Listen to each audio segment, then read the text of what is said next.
Welcome back, Loud and Wealth Club, to another Loud and Wealth Club podcast. This is your host, MP, and behind the scenes. AZ.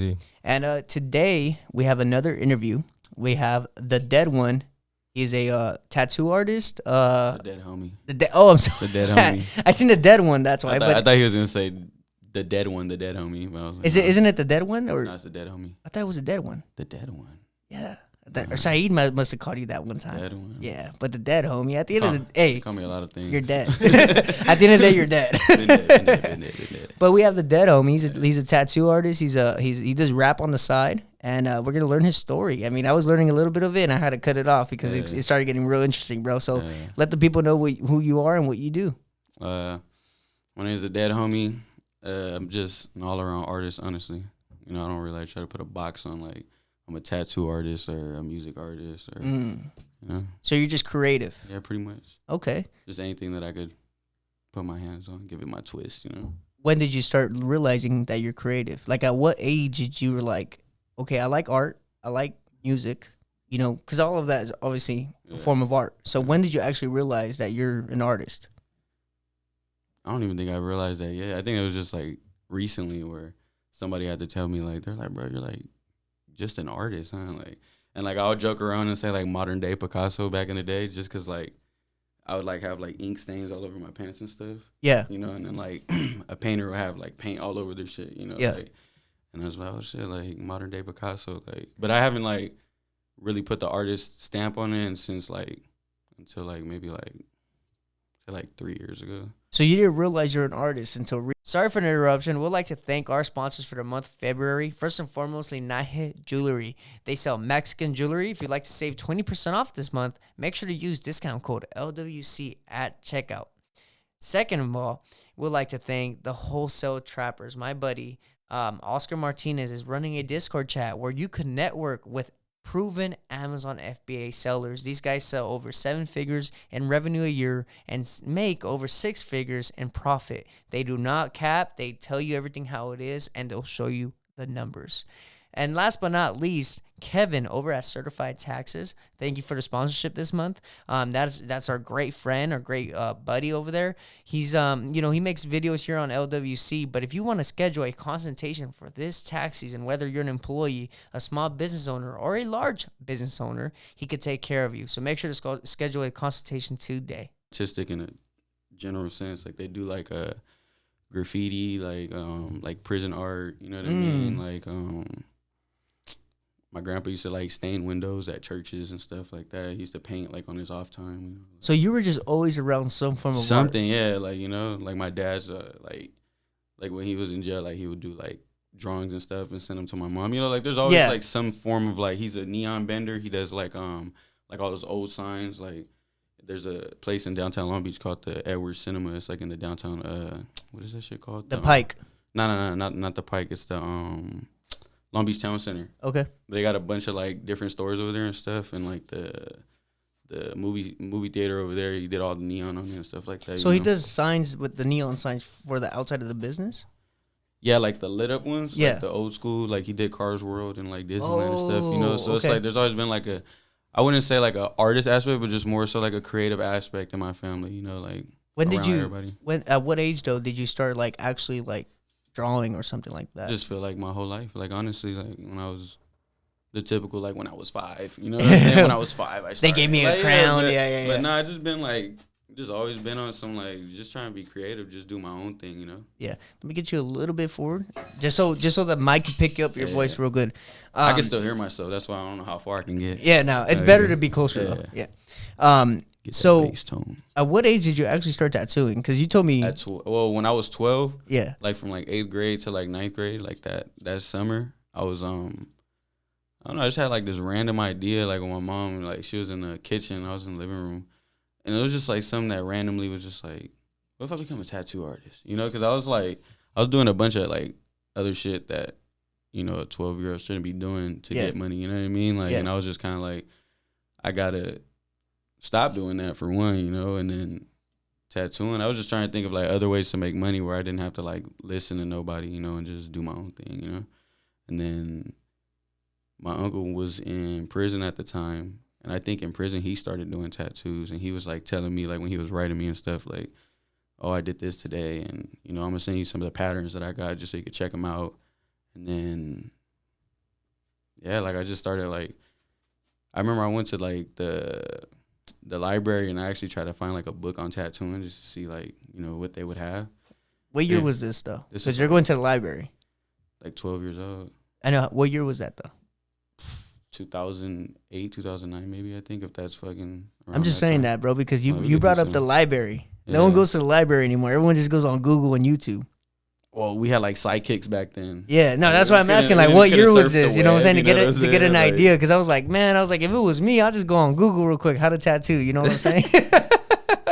So, did you ever find a book or how did that? There was like there was this one book. It was called like the Tattoo Bible or something like that. I don't remember. I think I still have it like in storage somewhere. But it was just just breaking down like how deep to go in the skin, like how to like put your machine together. So you had a homemade machine?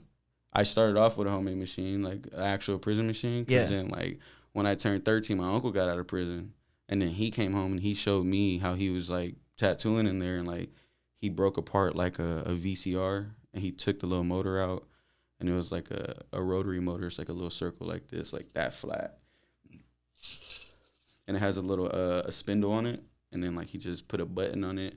And then got a guitar string, like stretched it out, took the thing out, the needle out the middle, sharpened it up like on the concrete, and then bent it like in a little L shape, and then stuck it in the top of the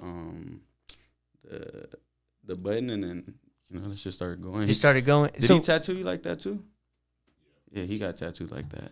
With a prison machine? Straight out of prison, bro. He had like two wires. Is it slow? Like, is it slow? Depending on what's like the voltage of like, I guess, battery you have. But like with me, I took it up to the next level. I went to Radio Shack. They're closed now, but I went to Radio Shack. I bought like a ceramic, like, like turbine, like rotary motor, I guess, and I like try to make the best one that I could make. I bought like a bracket from Home Depot to like bend it back. 'Cause they were like bending forks and stuff, like to give it like, the motor sit up here and then, like to give it a little L shape.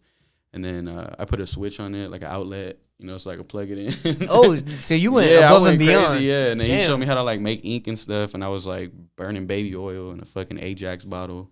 Like it was crazy, like putting a brown bag over it and letting all the black sit. Like, so he pretty much put you on game on how to tattoo in prison. I mean, how else is a 12-year-old, 13-year-old gonna start tattooing? Well, that's what I was gonna ask. Like, my next question was gonna be, when did you get your first machine? But obviously, you made your first machine. I guess, yeah, but before that, like my uncle ended up going back to prison, and he had a bunch of machines that he didn't give me the machines, but he was always like, you could take the needles because they expire, like use them, like use the ink and stuff like that. I was like, all right, bet. So,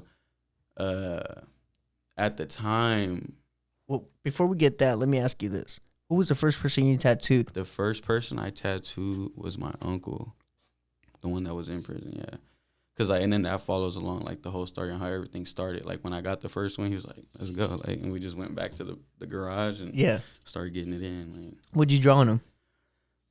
It was, I did an ambergram. It's like, so it says Chavez, Chavez. That's my mom's maiden name. That's her side of the family. And when you say it like this, it says Chavez. And then when you turn it upside down, it says Chavez. So it's like, I have a tattoo of my grandpa right here, and he had the same one. You see, like, CH. Okay. A, and then we turn it around, it's a VEZ. So it's like when you flip it upside down, it like reads the same thing. Or people have like love, and then when you flip it around, say pain. But it's the same. It's the same. It's the same thing. Yeah.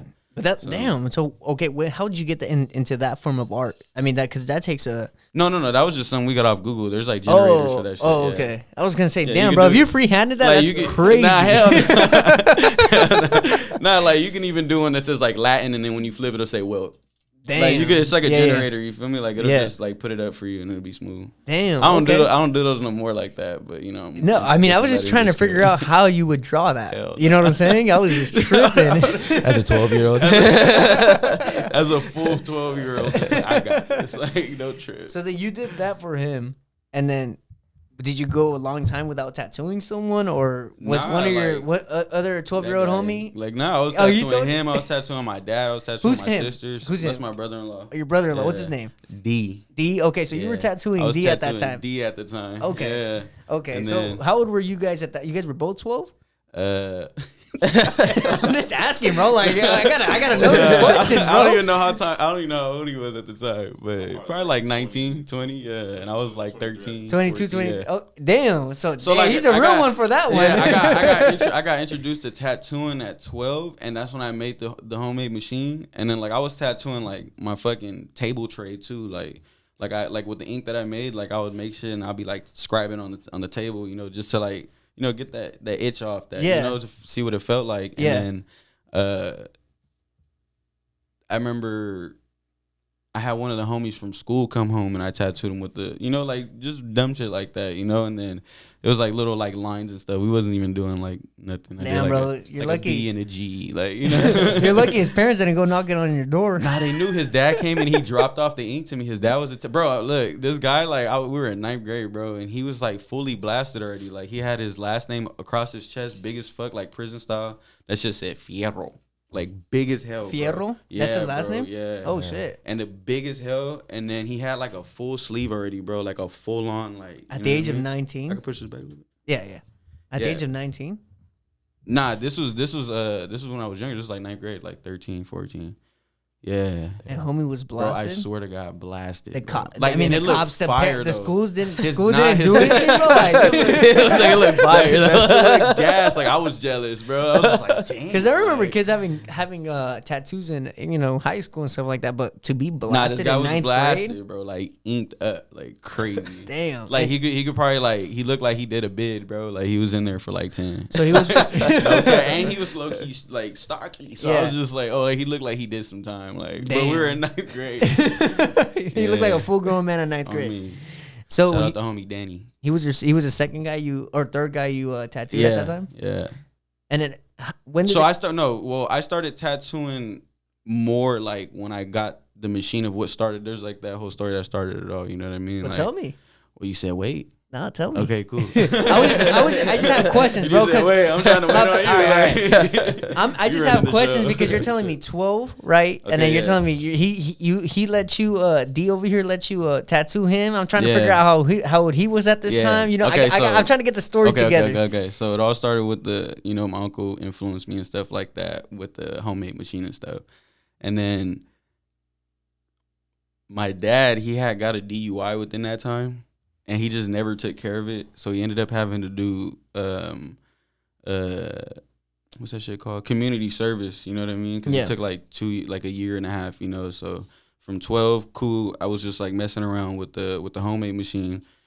Pops getting a DUI is random, but it makes, you know, it's gonna make sense. He got the DUI within like that time of like, you know, that whole year and a half. And then 13, I started like 13, almost 14, like we were coming up on 14, you know, and then all that happened with my pops, and then he ended up going back to fix it, and they told me he had to do the community service, and he ended up doing community service at a thrift store next to like where we lived at, you feel me? And then super cool dude, like, you know, he's cool with everybody, make everybody his friend, you know, like super chill, you know what I mean? And just like my birthday was coming around, I was turning 14, and when I was younger, I used to always, like my uncle, the one that influenced me to the tattooing too, he used to always have like those gas powered RC cars. Thought those were like the coolest shit ever, you know what I mean? Like, I remember those. Just loud as fuck, like a fucking dirt bike, you know what I Hell mean? I was yeah. like, I need one of those. And I would always ask him for one. My dad would just be like, nah, we don't even got the money for it, you know what I mean? Like, I'm like, fuck. So I was like, you know, I always wanted one, and then he got this, the community service over there, and I guess somebody donated like a whole box, and then when he opened it, there was like one of those cars in there. So he brought it home to me and was just like, man, I just let that dude like $20. He let me take it home because somebody else wanted it too. Like, and I guess they were supposed to tag it and stuff. And they're like, no, you got to wait till we tag it. You got to go buy it from the inside, you know? So he just like, on me, like, you know. Yeah, let's real do quick, this. yeah. So I was like, okay, cool. And he took it. He gave it to me at home. I played with it for like a week or two, you know? And during the time too, I was like real big on like Craigslist, like bartering and shit. Yeah. I didn't even have a car, but I was like people would get like I don't know, like they'll have like subwoofers for a car, like on Craigslist, you know, and just trade them for something random. Like I'm looking for like this shirt or some shit. You're you know? trying to trade up. Yeah, I was just bargaining all the way up. So I was like real familiar with the bargaining section already. So I just went there and I was looking for like what people wanted to like trade and shit. And I saw like this dude was like tattoo kit.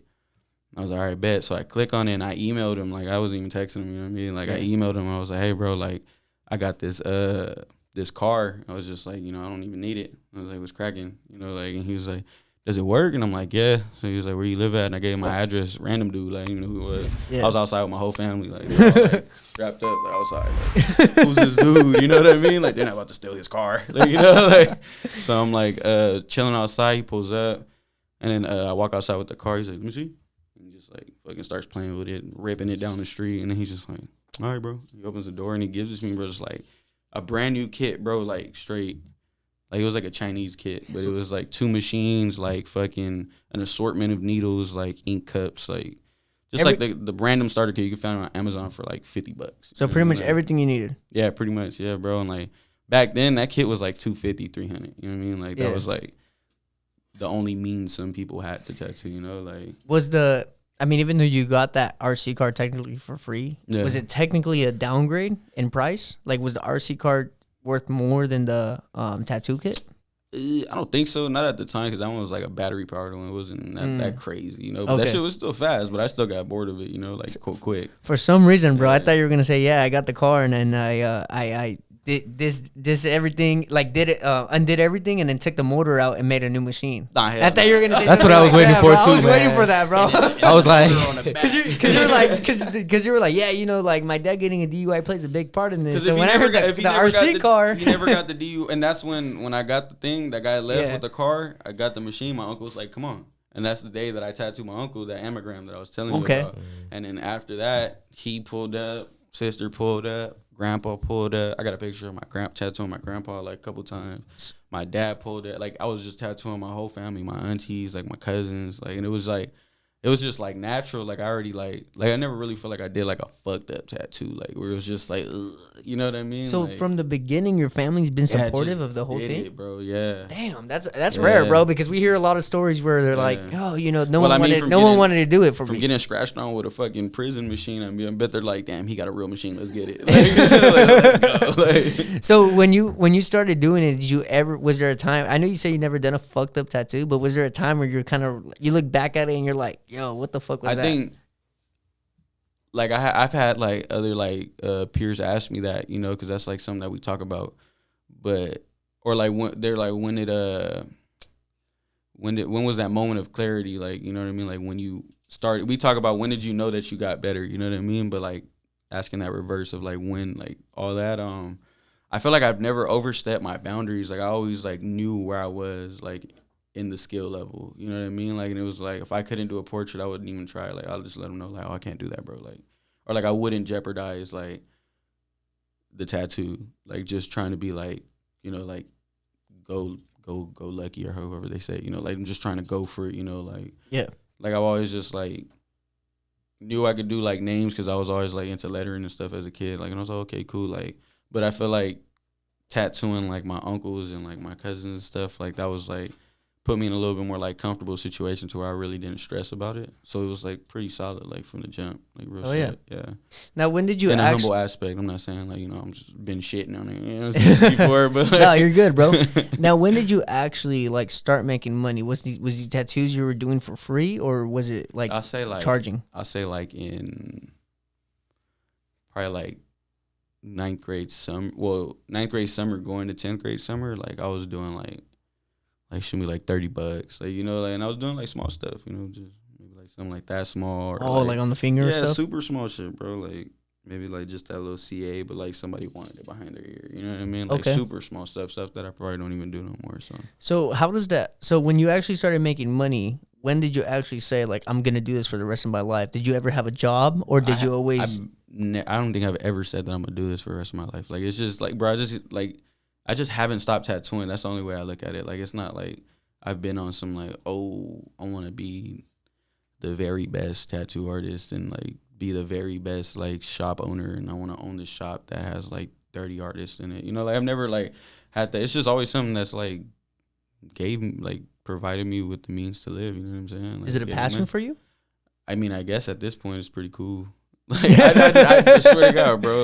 Like, it's just always something that I've just done, bro. Like, it's just like natural. I've never had a job. Like, I've never done anything else besides tattooing. Like, this is everything I've ever done. All I've ever, I guess, wanted to do. Like, but yeah, like I didn't start this to be like, oh, I'm gonna be a sick ass tattoo artist. Like, you know, it's just like, You know how to just do start it. tired of fucking stealing phones and stealing shit from people. You know what I'm saying? Like, I was like in So, like middle school, like a pickpocketer. So I was just like, you know, like how did you even get to that point though? just family not, you know, just not being able to have like any money. You know what I'm saying? Like we had money to like live and eat. You know, my mom, and my dad, you know, they provided for us like, The you know what I'm necessities. saying? Like for sure. You know what I'm saying? Like, but you know, just a little kid in North Long Beach, like just wanted some extra. Like I would go to the skate park, bro, like and the homies would go eat across the street, and like I didn't have money to like eat with them. Like it was just like I just sit there like, and like I'd be a little kid that, like with a homie that they'd be like, hey bro, you want the rest of this? Like, you know, in the loving aspect, one of my boys, like he'd always be like, here bro, you can have half. That's my dog. You feel me? Like, but like I would always be like, you know, just right there, like. Yeah. I know I'm hungry. I was chubby. You know what I'm saying? Like, I was right there like, damn, bro. You know, and it was like, let me get some fries, bro, or something like that. Or I just hated asking, like, hey, let me get some fries, bro. Like, Yeah. you know, or Of that, like, course. we go to the little liquor store across the street from the skate park, and, like, these guys would be like, oh, I'm going to go get these chips. I'm going to get these chips. And, like, be like, you want some water, bro? But I get, like, the little Rockview gallon because I knew it was, like, 76 cents.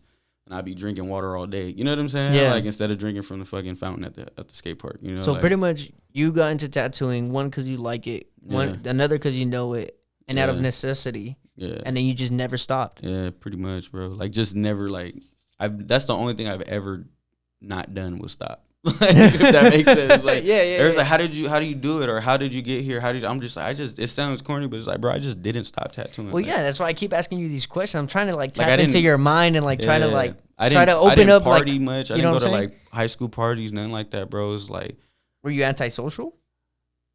I wouldn't say anti-social, bro. Like, you know, I was out, like people knew me, but I was like, you know, I was just tattooing every day after high school. Like every day after school, boom, getting it. Living room, bow, let's get it.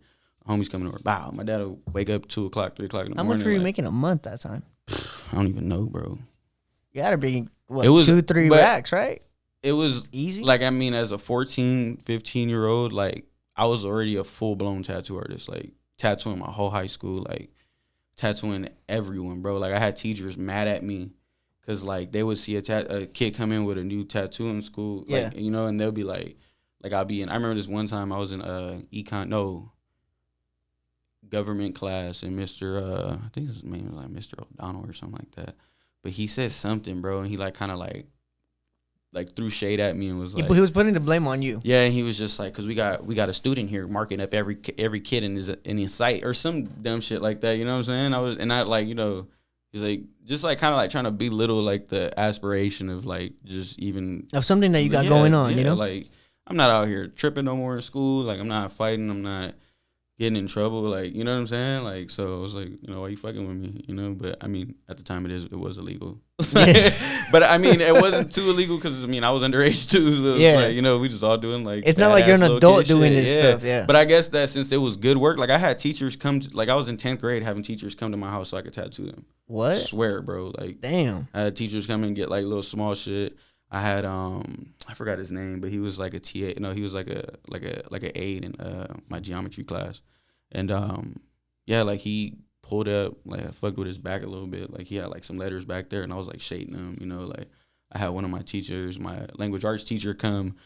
It was crazy when she came through though, because it was like she walked in, bro, and like I told her, I was just like, hey, like you're contacting me outside of school. I was like, so whatever's going on, like, you know. And it was like, bro, she pulled up into the garage, it was trapped out, like it was just like a bunch of illegal activity going on. We go to school the next day, and she's like she has to stay quiet the whole time. Like you came off school grounds and met me. You better not say that. Like you got shade on her, and she had shade on you. Relax. That's funny, bro. So when did you actually get your first studio then? Throughout like my whole, like, I guess you would say, career, I was always like in a garage. My grandfather had a house in North Long Beach on 57th and Locust by DeForest Park. You know what I'm just saying? Paint the scenery for people. Yeah, I know where it's at. You know what I'm saying? Like, so I just tattooed in that garage, like, bro, since I was like 16 to like 21. And then after that, he passed away, and we lost the house.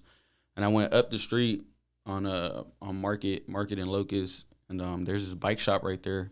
And I was like real into like fixies back in the day. I feel like every boy was, you know. Hell what I'm yeah. saying? Like, at least just like I wanted one. Bikes in general. You know, well, I used to make mine, bro. I used to go to like yard sales and buy like an old 10-speed and like weld the fucking cog on the back, like maybe have a fixed gear bike. You know, that shit was cool. But I would always take that little cheap ass bike to that bike shop, and the lady that worked there, it was like a couple. The guy like manned the fucking bike shop, and she was in the back like learning how to tattoo, and she would buy like loads of fucking equipment. So like I would always, before I was old enough to get like the supplies from the actual warehouses, I would go to her and she would sell me like a needle and a tube for like $1.75, you know, like, and that's all I needed to do one tattoo. Like, you know what I'm saying? I would always think that in my head. I'm like, oh, I spent $1.75. If I need a shader needle on this one too, $2, you know what I'm saying? So I'm like, okay, so I can spend like $5 at the most and then make like $50. I'm like, okay, cool. So I used to always go to her, you know what I mean? Like, and I found out that she had an extra room. So after we lost the house, I went to her and she rented me that place for like $400 a month. But I was only in there. I had it for like 3 days, and then me and my homie went and we went to go paint it. Me and two of the homies, and like within like 2 hours of being there, like I guess like one of the neighboring businesses like told the lady that owned the bike shop, was like, they're back there stealing my hubcaps off my Tahoe, and I'm like, I got a Lexus and the homie has a Ford Ranger. Like, why do we need your Tahoe hubcaps? You know, it's like, what is, you know what I'm saying? Like, that shit was just weird. And then I sat on it for like a day, and then I went back to her the next day, and it was like literally like house down the street, like same neighborhood, same everything, like, you know. And I was just like, you know, in my head I was like, maybe like that ain't meant for me to just be like, maybe I gotta go, you know what I'm saying? Like, so that was the first studio, and I ended up giving her back the deposit, and then I went like to go tattoo like in my room for like maybe like 3 months, you know what I mean? And then one of my boys, he was my business partner, and for like a few years, since like 2017 to like maybe like October of last year, you know what I mean? And then I wanted to like separate, go do my own thing, you know, get my own shop and stuff like that. We had a joint studio in West Long Beach. It was called it's still there. It's called Southern Comfort Studio, and it was me and him, and that was pretty much like the first like studio, you know what I'm saying, that I got, like, that I was in, you know what I mean? Yeah, with partnered and actually like took it legit. And it was like never a shop before that though, you know what I'm saying? Like, well, I was at a shop for like 2 days, bro, and then this guy like accused me of not giving him the full payment, that because I was like on a 50-50 commission there. Okay. And I went like on a Wednesday. They told me I could like be in there on Thursday. They were having a grand opening on Saturday. So Thursday came, and it was some guy that I booked in my garage, you feel me? So his tattoo was like $300. So he gave me $150 in the garage after one of his tattoos that he got. And then his remainder was $150. So we get to the shop like 2-3 weeks later when I was in this new studio. I mean, this new it was like a tattoo parlor, you know what I mean? And then he pays me, but he pays me $150. So I break them off, you know what I'm saying? They're 50%, which is $75. You feel me? Like, yeah. And I received that deposit outside of their shop, so that I feel like that's not even like, that has nothing to do with it. Yeah, mostly because you weren't even there. So when he signed his consent form and set the price, he put $300. He wasn't lying. You know what I'm saying? Like, so they thought that I kept the other money, but I was like, bro, like, you know what I'm saying? Like, and at the time, I needed somewhere to tattoo too, so I was like, I slide you to $150. I was like, I'm not tripping. I was like, but it is a little weird that you're doing that. You know what I'm saying? Like, and after, did you explain the situation? I tried, bro. I was like, I can call the client right now and tell him to come back. He was like, how do I know that you didn't tell him to say this? Like, and I'm like, bro, what the fuck? It's $75, bro. Like, do you want it or not? And then he got mad because I was talking to him in front of his wife. You know what I'm saying? I'm just like, but still, what the fuck? Yeah, I'm a grown ass man, bro. You're a grown ass man. Like, you well, know, first like, and foremost, have some respect, bro. First and foremost, he shouldn't have that conversation in front of his wife. I guess his wife was his business partner. You know, like they were like, it was under her name, but he was running it, some weird ass shit, bro. But he was like at the time too, when I was in there, I was locked out of my Instagram. I only had like 7,000 followers or something like that, you know. And I was like 19, 20 already, you know. Like, I was already like out of high school, like 2-3 years. I was already like just tattooing every day. Like, I was like, I got a steady clientele that I built on my own, you know what I'm saying? Yeah. Like, and he was like, show me, like, and I was locked out of my Instagram, so I couldn't really tell him, you know what I'm saying? Like, and then a couple days go by, and I got into my Instagram, and I showed him, because I was trying to get like a 70-30 commission. Like, I didn't want to do that whole fucking 50-50. I'm like, that's kind of ass, bro. Like I be charging. A lot more. I'm not about to give you 500 out of a rack, bro. Like, it's retarded. Like, you know what I'm saying? Like, so. You're not no amateur when it comes down to like, it. I didn't have nothing to show him, though, because, like, my portfolio was on Instagram. Like, I never had, like, an old school portfolio book that you could, like, you know what I'm saying? Because I never worked in a parlor. You know what I'm saying? Gotcha. That's, like, parlor style, so. Well, that's crazy because I seen some of your Instagram, and I see you have a sick-ass shop now. And that's all you know? Thank you. I appreciate it, yeah. That's all you know? Yeah. Damn, bro, that's good. That's good. Know. Oh, and D? Yeah, that's my man right there. D makes it happen. Did you tattoo also, D? Nah. Regular maintenance? Okay. Yeah. But he's just your boy. He's just your rider right there. Man, that's what's up, man. Hell yeah. You guys have a brother going on. He's like a handyman, though. Like, he loves doing, like I'm trying to build some shit today, bro. Bro, I hit him up randomly one time. He's D the builder? I was like, what you doing today, bro? And he was just like, nothing. I'm like, trying to build a bed. He was like, let's do it. We went to Home Depot, got everything, bro. Built a sick-ass bed. So, did he help you, like, redo your shop? He helped me put up. Well, so when I got the shop, it had like those rectangle lights. Yeah. And we just pushed them up, but he had to go and like drill everything. Actually, out. do so, everything. Like I could put because it's like those little ceiling tiles. Yeah. And I had to like board all those up, and then that's when I put all those lights in there. When let me put the lights up and shit too. How much money did you spend on that studio?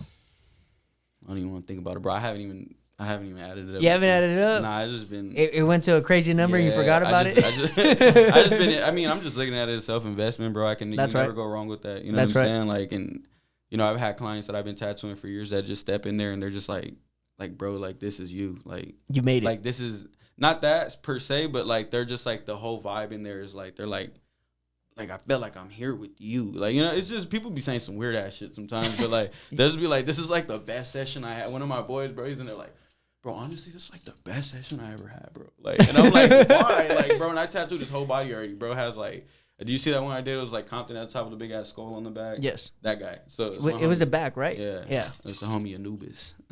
Bro, I've seen your tattoos and I keep scrolling. I'm like, these just get better and better and better. Like I have never seen a tattoo where I'm kind of like iffy about it. Worse and worse scrolling. No, but it doesn't though. Like to me, because the backers on the timeline. You know what it is because I think I see things I've never seen before. Yeah, no, so I'm just like, damn, like that looks hard. But I mean, there's that moment of clarity in my page though when you can see it. Like if you keep scrolling, you'll be like, I probably didn't scroll that much. Yeah, you keep scrolling, you're gonna be like, all right, I see where he started. Yeah. Now the other day, this is consistent. The other day you sent me your music.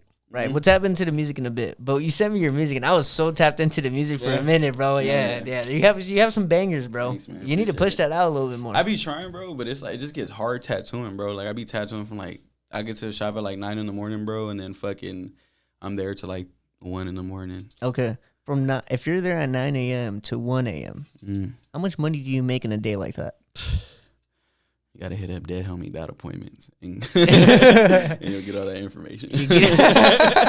Well, just to get an idea, bro. Like, how much can a tattoo artist I'll say make? like my minimum is $1,000. And how much? I mean, but how much does that? So if I were to spend, I'm at work, it's $1,000. Yes. Every time I post something. Okay. Yes. But how much does that allow? Does that have a time limit or? How's that work? I want to learn how the tattoo business works. So there's a lot of other ways that like tattoo businesses could work, bro. Like there's the traditional way would just be like a tattoo parlor. You know what I'm saying? That's when anybody could walk in. She likes my water bottle. Now you're fine. Oh yeah, we have a podcast, dog. If you guys didn't know, it's because she doesn't really interrupt much. She's usually just sleeping in here, and so this is the first time where a guest was like, "Yo, clear bottle." Nah, just put it on top, bro. It's all good. Yeah, put it on top. Yeah, she's probably just licking the outside of it. Yeah, she's going crazy on it back down there. I can just hear her licking it. Hey, no free promotion, but I mean, it is really good water, so I do have to give them that. I do have to give them that. They could be a sponsor, bro. Shit, one day. You better just start, Yeah, I'm gonna start messaging. I'm gonna start sending emails out. Yeah, that's right. My brother-in-law does that. He's another like on the social media thing with me too, and he just anywhere he goes, bro, he's just like, I'm gonna see if I can get this comp. And he'll just slide in the DMs, bro, and he'll just do like a whole little video with them, bro. And damn. Everything, bro. I'm gonna have to learn from him. I don't be doing that, but I should be doing it, honestly. Yeah, well, yeah. So, okay, so what we're gonna talk about? Yeah, going back. Tattoo business. Yeah, so yes, it's 1,000 minimum, but does that 1,000, like, do you, like, okay, that 1,000 guarantees you 5 hours? Is what I'm asking. Like, how's that work? With me, I'm not so much on but like I was saying, there's a parlor base where it's just like, that's just like off of, Like, you go walk in and they'll just be like, give me like $30. You Yeah, know like what a I'm saying? barbershop. Like, you do something super small like that, $30. But with me, I'm still gonna do it for $1,000. Like, I'm not gonna sit there and do that for you. But that comes with the security of it's gonna look like a sticker. Like, it's gonna look perfect. You know what I'm saying? Like, it's gonna look good. Like, you can go to a shop, get it for $30. Lines all bled out, busted out, looks like shit.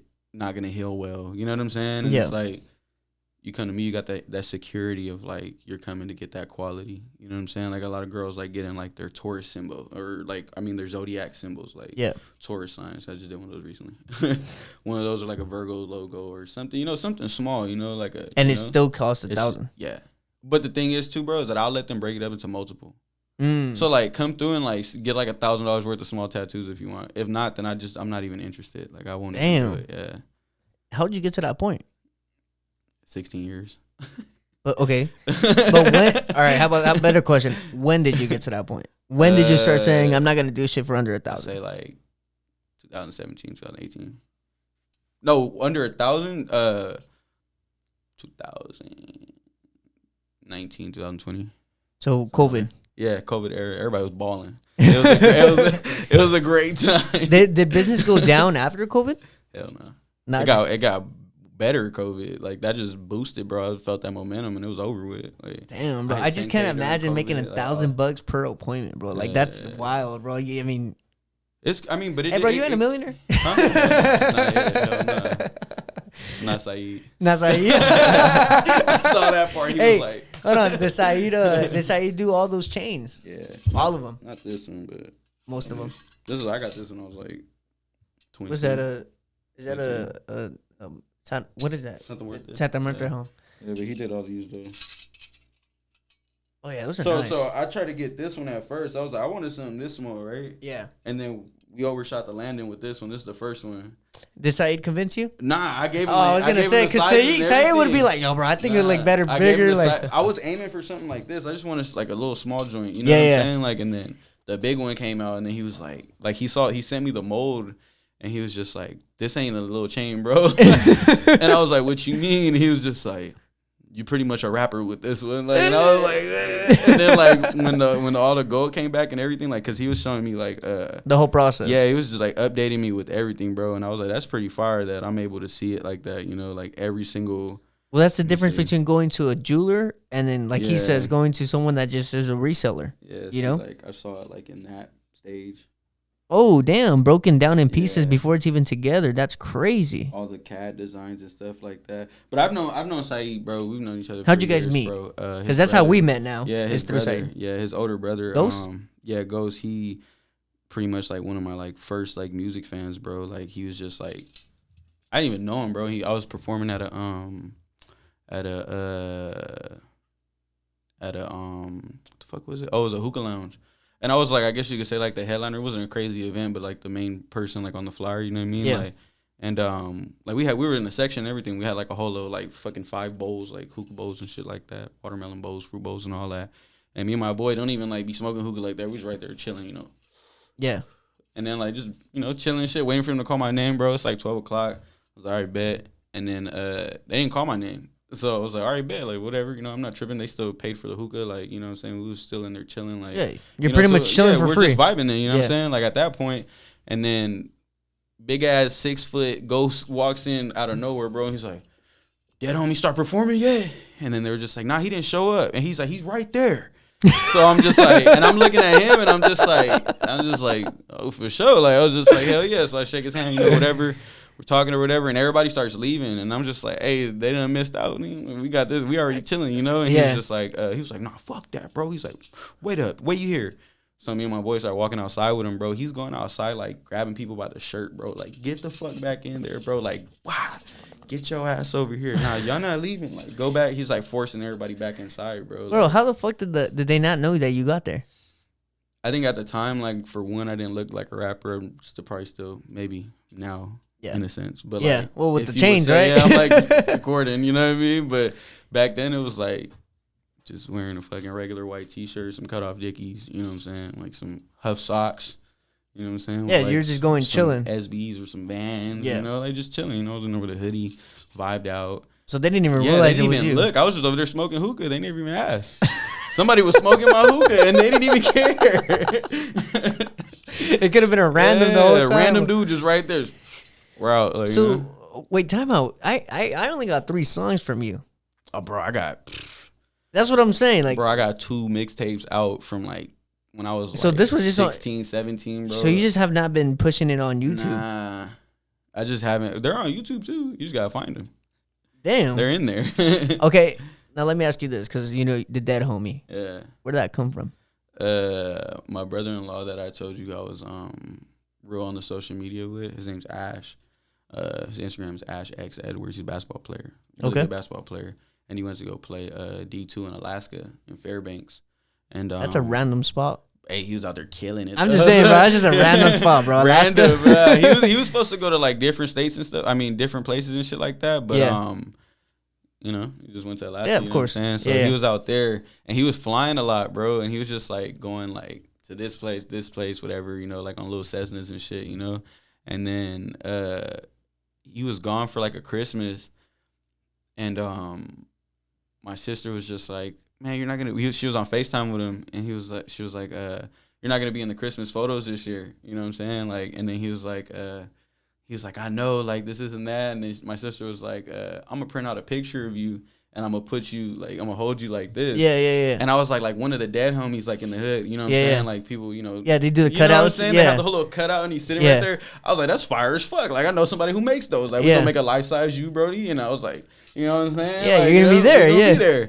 And then like he would like the next day he would FaceTime my sister, and I was like, the dead homie Ash. You know what I'm saying? Like just fucking with him, and he's just like for like a month straight, and he's like, hey bro, he's like, I be flying a lot and shit, and he, you know, probably was really like, man, he's over here trying to jinx me, you know what I'm saying? Like, so he was like, I be flying a lot like that, bro. He was like, you gotta stop saying that. And I was just like, man, I was like, that shit sound hard though. I was like, the dead homie Ash, like, you know, he was like, and I was like, the dead homie sound hard, like, and he was just like, yeah, bro. He was just like. And at the time, like, I was looking for, like, a stage name, too, you know, just to go by, like, for music, because I was really trying to, like, you know, start going with music more. Yeah. And he was just like, why you don't use that for, like, your stage name? You looking for one? And I was like, the dead homie. And I'm like, that's pretty hard. Like, you know what I'm saying? Like, it just rolls off. Well, you know, like, the dead homie, people call me dead homie, people call me dead. Well, I called you the dead one. The dead I think one, that's the first one, right? I was gonna let it slide too, and I was like, man, nah, that's the intro. I was like, you gotta say something. Like, it's like, nah. No, it's because I got confused, like I said, but damn, no. I mean, the dead one, the dead homie, like I'm the dead. You're just the dad, The dead is damn, dead. That's crazy the dead though. Is dead, been dead. The dead homie is all that. So, all right. Everybody want to be dead, but nobody want to die. You feel me? Man? That's true. Everyone want to be dead, but nobody want to die. Well, I think the saying goes, everyone want to go to heaven, but nobody want to die. I don't know about that. I ain't heard that one before. I've heard that one before. Is that everyone want to go to heaven, but nobody want to die? Everybody want to be dead, but nobody want to die. Same thing. Yeah. Same concept. Yeah. Same mantra. So now that you're in this, you're rapping and stuff. Are you? I mean, you have the tattoo shit down. I know. I was gonna say you've been doing that, but are you gonna try to focus on that more now? I guess that's my question. Like you know, you kind of have the tattooing down. So that's what that was another thing, bro. Like I've always wanted to get to the point to where tattooing was locked down, and it's like I feel like you got that was another thing that where Ghost came into play too. Like and he always tells me too, but it was like this certain point where I was like tattooing and music, and I already saw like how he treated my music. You know what I'm saying? Like he brought everybody back in. And, you know, like, I didn't even know him. You know what I'm saying? Like, and he brought everybody back in and, like, told DJ Broom, and I went to go perform, you know what I'm saying, for everybody. And he was right there, like, every song, bro. Like, wow. Like, he knew every lyric. And I was like, that's fire. Like, I've never had that happen before, you know? Like, and I was like. How'd that feel? Was cool. It was dope, bro. I mean, it was only him, but it was still fire. I was still hyped. Like, fuck it. And then, I, like, texted him one day. Because we were, like, chilling after that show. Like, he went outside. He had a M series, M5. I forgot what year, but it was and then he was chilling right there, bro, and we're like looking at his whip and shit. I pulled up in a I think I had an E30, like an 87 E30. You've always been into BMWs? Yeah, I mean my first car was like an Acura and that shit was fly as fuck though. I'm not gonna lie, I did it right. Yeah, I did it right. It was in a lawnmower. Hell no, I never really put like exhaust on my cars like that. I don't like that shit. Yeah, well, I mean, fart cannon. I was gonna say, that's what they sound like the bike with the can on it. Yeah. I'm just saying, bro. You remember those days? It's like 50 cc. Yeah. You used to go to the liquor store, get yourself a can, crush it, put it in the back wheel or the front wheel, whatever you wanted. I put mine in the front wheel. I wanted to hear it. Nah, I wanted mine in the back room because I feel like I don't know, bro. Because I would do the I would drift it. Okay. You know when you would go fast and then you would just do quit. that? Oh no, I put mine on the top just so I could just like make that noise. I was as fast as I could go. I remember as a kid, I used to be like, I wonder if I could burn out with my bike. Man, like, hell no, I've tried that. Didn't work. It doesn't work. Doesn't work. You have to have like some either like some really like slippery tires or I don't know. But I remember just thinking that. But Gosi. I just at the time he was I forgot where he was working at, but I just tapped in with him. I just wanted like just advice from like someone who actually believed in the music too. So I tapped in with him and I was just like, hey bro, I was like, obviously like I do tattoo. I don't even know how we got into it. It wasn't like I just hit him up and was like, hey bro, you know what I'm saying? Yeah, like, I need some help. You know what I'm saying? But it was like we were just talking and I was like, man, I'm trying to like figure out if I want to focus on tattooing or I want to focus on like rapping. Like rapping. And then he was just like he was like, well, where are you getting the money at right now? And I was just like, I mean, obviously tattoos, and I was just like, and I'm like 4 or 5, 6 years into it already, And in my head, I already knew that I wanted to do the tattooing. Like, I was going to stick to that because that's what was giving me bread. Like, that was the first thing I thought of even before, like, I hit anybody up and asked, like, so I'm not making no money from music right now. And I was just, like, thinking of the odds of, like, being, like, an actual rapper. And I'm like, I was like, nah, I'm not fucking. You're like, the odds ain't looking too good. Like, my whole plan was to always solidify myself as a tattoo artist first. Like, just so, like, that was my, like, that time from when I made that plan, like that I was going to focus on tattooing to, like, when it happened, it was, like, my plan was always, like, you need to solidify yourself as a tattoo artist. Like, that was, like, me going to school, like, to have that plan B. People will get a degree or something, so they have something to fall back on. Like, tattooing was, like, my fallback. Like, and it's always been, like, my fallback. Just so, and then, like, my guide to get to wherever I got to go. Like, because it's going to give me money. Everybody loves tattooing. Yeah, I feel it. But anyways, bro, going back to it, do you believe that the tattooing is at that point now? I mean, it's sustainable, I guess. I've been doing it for a while, but I feel like I feel like this studio that I got now is the beginning of that. You know what I'm saying? Like, yeah. I've felt like you're not 100% there, but you're like 80% there, you could say. You're almost at the finish line? Still at 50%, It's still a bigger picture. Like, okay, so your ambition just hasn't stopped. I mean, what else I'm gonna do? You know what I'm saying? Like, that's what I always think. Like, I'm always just like, what else I'm gonna do? Like, ain't got nothing else to do. Might as well just keep. Like, that's I'm just playing with it. I'm just playing with the tattooing right now. Now, is the studio that you have, is it just you, or do you have? It's just me. Okay. Do you eventually want to scale it and have other? So you just want to keep it for yourself? Oh damn. Yeah. I like being in my own little. Your own little world. Little bubble, yeah. That's right. And I would keep that one and probably have like a different one. I mean, I guess I would like Bend Dead Studios or some and have like more people in there. But like the one that I got right now, probably even turn it into like a retail store when I'm done with it or something. Like just keep because that's still on a really good block that's being like, I guess, like gentrified on the north side right now. Oh, you know what I'm saying? So they're building like condos next to it. They got like they got the what's that shit called? The Uptown Commons, and that's like basically like what's that shit called? Steelcraft. So it's basically like one of those. They got like a bunch of like restaurants right there at high school. They redid the high school. It doesn't look all crazy no more. There's a bunch of bums at the park. I mean, homeless people at the park, but other than that, you can call them bums, bro. Nah, they're not bums. They're homeless. I'm like, whatever. My bad. So the area you're in is just gonna work out. You feel like can you get foot traffic in there? Can you like if you wanted to? Nah, I don't want foot traffic. You don't want to? I mean, yeah, if I wanted to, yeah, hella foot traffic. Like my windows are all blacked out and shit, so you can't really even see what's in there. But it's like if I had that open and you'd see it in there, like yeah, I'd get some foot traffic. Bro, I feel like you're missing out on a bunch of money by doing that. Nah. Why don't you want to grow? It's like you're running away from the money, bro. Nah. I mean, I feel like I'm just very strategic.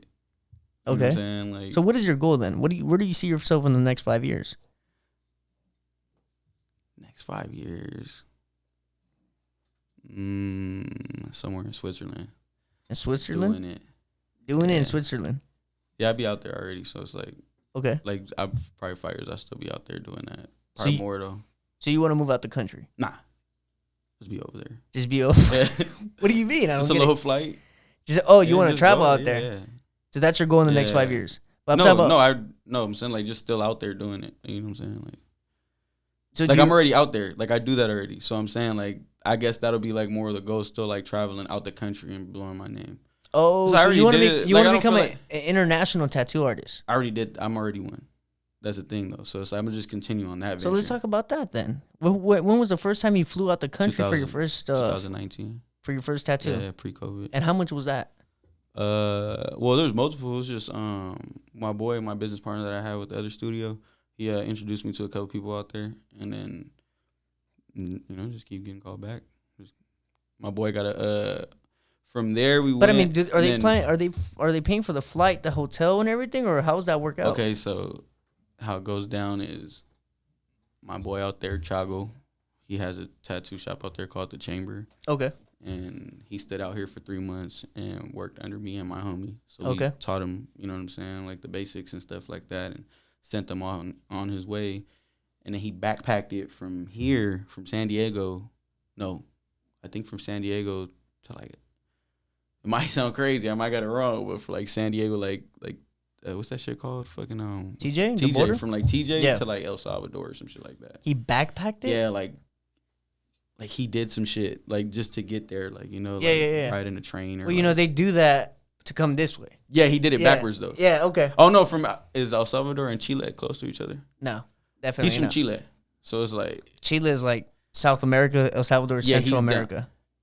And then obviously Tijuana is North America. I'm not real geographer. Damn, bro, just know. Okay, he's an engineer, bro. Just know, bro.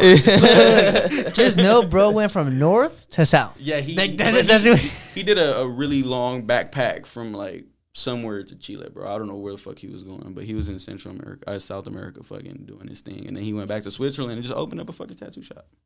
And like all off the like, okay, that was where it went through. So he was backpacking and tattooing people to stay at their houses while he was over there. Okay.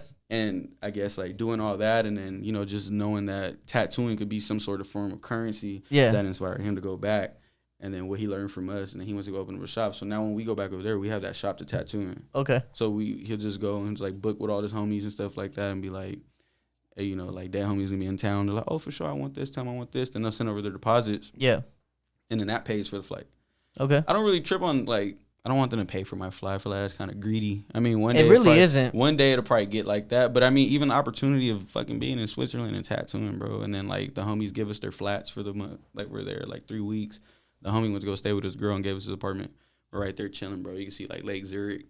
Just vibing, That's bro. crazy. Like, sick-ass sunrise. So then your goal is just to continue being an international tattoo artist and building your clientele? My goal is to keep asking myself, what else? Like, what is key? What's going? Like, what else? Like, that's. So you just never want to stop. You want to be all gas, no brakes. What else I'm gonna do? What else I'm gonna do? Like, this is all you can do. So you're just free spirited, huh? You just kind of go with the flow, but it's been flowing. Whatever I'm fucking, just get bored and do some shit, and then it just turns out to be cool. So it just seems like everything has just fallen into place for you almost.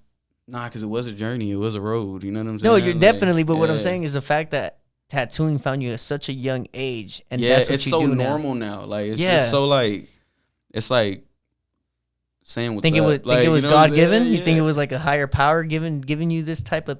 I made this shit happen. You made this shit happen. That's right. For sure. That's right. Well, I'm just saying, bro, because it just seems. No, of course. But what I'm saying is like the way it happened, though. Like, bro, I mean, you don't hear 12-year-olds making. So God gave my dad a DUI. No, oh yeah, okay. Yeah. That's what I'm saying. I'm not trying to say all that. Yeah, of course. I'm not trying to say that, but I mean, it's just crazy to think that like at 12 years old you had that opportunity. You see what I'm saying? I feel like even at that time though, I've always just been like real business oriented. Like I used to go. We had like how many apartments did you say Fountain Views had? How many units?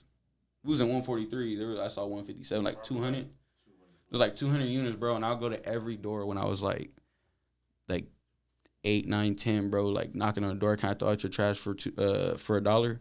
I'll throw your trash out for $1, but there's 200 units in my head. I was just like, I got at least if everybody said yes, having high hopes. I'm like 200 beans, bro. Yeah, like, hell yeah. What the fuck? Like, some people give me 5, bro, and I'll go to the liquor store, give me all ones. Hell yeah. Around the apartment building. Like. This is in like 2006, 2007. So you always had some form. You always knew how to make money in some way, in some form. Yeah. that's always been, I guess, like my objective. You know, my objectives ain't even to just be like filthy rich either. I just want, you know, I don't know. I guess that's what my question was with the 5 years. Was like, where do you see yourself? And you're over here like Switzerland. I'm like, I'm kind of like figuring out like what's so cool about Switzerland. That's where the bread at. That Swiss cheese, baby. Really, they spend a lot of money on tattoos out there. Their currency's just worth more. So it's like, really? Yeah. Is it like euros? They're stronger. Francs, Swiss francs, and ruppins. What the heck? Yeah. I didn't even know it was worth more than the U.S. dollar. Yeah, they're like $1.09 right now to us, or something. $1.09 to $1. Something like that. Yeah. Damn, I didn't even know that, bro. They're at $1.16. They're up. Oh shoot, I didn't even know that. So $1 here, over there is. Do you do any type of investing? I haven't got there yet. I've been thinking about it with the homie. Every time I go over there, I'm like, bro, I gotta open up a bank account here. But it's just be so much work that we don't even got time to do that. I'm running to the airport, like trying to leave or trying to go to the next spot, huh? Yeah. So okay, what about so your tattoo business in the next 5 years, you want to move it to Switzerland or? Nah, see, I'm trying to figure that. I'm trying to figure it out because you're like you keep trying to put me in the tattue box. You know what I'm saying? That's what I was saying earlier. I'm not just that. Like I'm be making music in Switzerland. You know, I already got an EP being mastered by somebody. Okay, so you're trying to do all your artist stuff around the world. You're trying to go worldwide. Just trying to be dead around the world, I guess. A dead homie around the world. An international dead homie. And they're worldwide. Just do it. Just been dead everywhere, I guess. I fuck with that, bro. Whatever that goes to, you know what I'm saying? Like, I just be catching a flight, go over there. So if things don't work out, what would you tell yourself? Because you're telling me like tattoo artist, just go full-time tattoo. Just fuck it. That's not too bad either. Nah, what? I've only been doing like that's how I think about it. I'm always doing some other shit, bro. So it's like I don't like in my head, bro. Like, and it's never to be cocky or anything like that, you know. Because I can always learn. There's always room for improvement, and I see every tattoo that I do is like it just gets better every time that I do it. You know, like and I still take seminars. Like I'll still go learn from somebody that I like. You know, I admire their work on Instagram and stuff. You know what I'm saying? They drop a seminar. I'm like, fuck it, I'll do it. You know, just to go.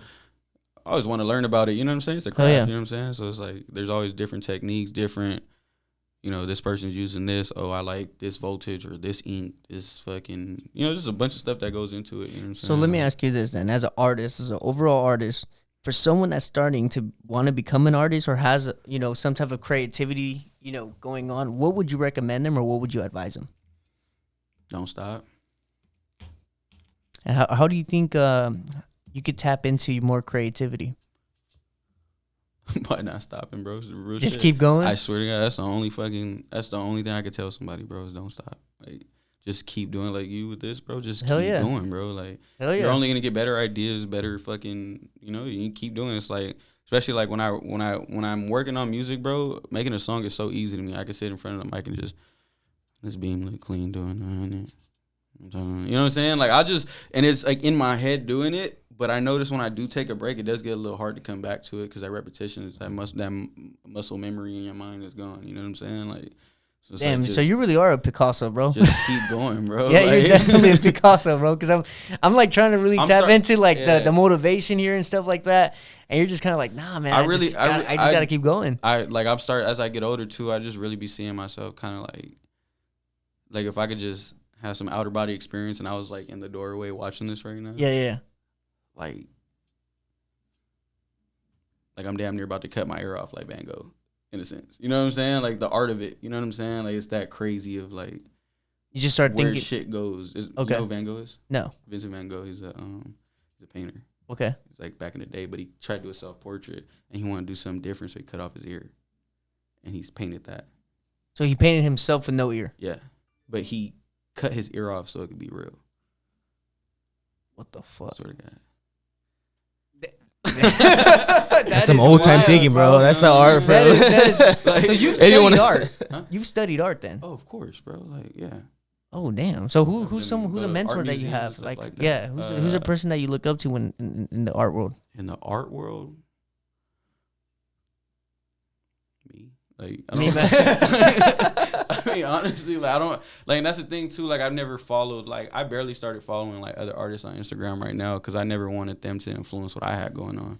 Yeah. Like, I'm trying to do my own thing. I'm trying to do some legendary shit. You know what I'm saying? Like, I'm trying to do some.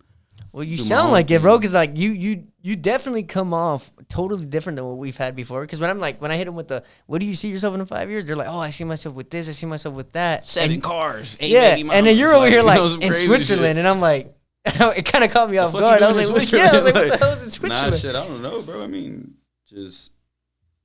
You're just saying if it comes, it comes, Yeah, and it as long as you're doing something that makes you check it out. happy. I've been doing this shit this long, bro, and I seen what it's gotten me. Yeah. And then what it's given me, and it's like, I mean, if you apply that to anything that you do in life, I'm pretty sure it's gonna happen. It has to happen. Yeah. You know, it's like manifestation is real type shit. You know? Yeah. Yeah, of course. Yeah. No, bro. I mean, Like, you know, bro, I just recently invested in some microphones because I wanted to do more content too. You know what I'm saying? Like, I got something like this, or did you get? I got the Rode Wireless too, with the little lavalier mics. Okay. You know what I'm saying? Just so I could be like in the shop talking. You know what I'm saying? Like, you know, just do more shit. But it was like me going so like just putting my mind to that and thinking about it so much before I even bought the mics was like. And then this happens. It was like this kind of like an introduction to like me podcasting. Doing that type of, yeah, because you did mention you wanted you want to do a podcast. Yeah. With that being said, do you have a name for the podcast? Do you have anything going on for the I'm podcast? probably not gonna say it right now because I don't know nobody steal my shit. I haven't put it into. But make sure you guys go check them out though, because if you do take out that podcast, I'm pretty That'd sure be you're gonna sick. have some interesting ass people, bro. I be hearing some random ass stories, like some crazy shit. Dude, why don't you do a podcast while tattooing? That's fire. Oh, that's. We're gonna take that off.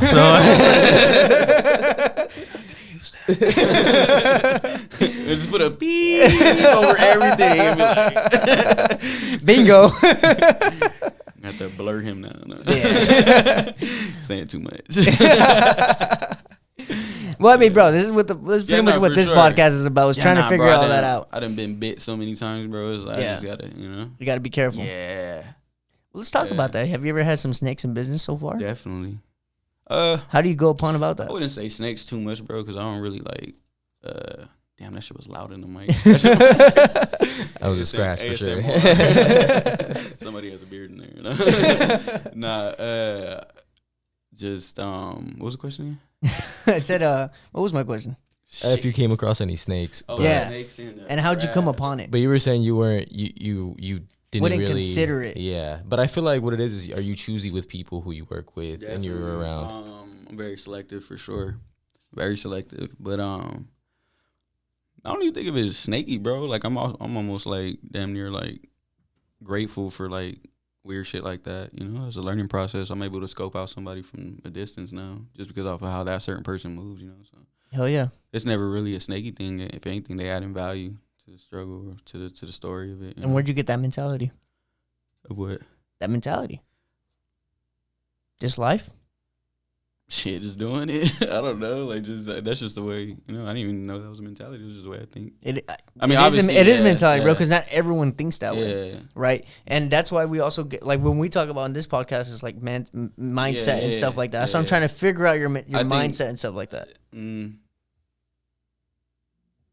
know, I don't know. I just think more so like my dad used to always be on some like, don't trust anybody. Like I was like 5 years old. He's like, don't trust anybody. Like not even me.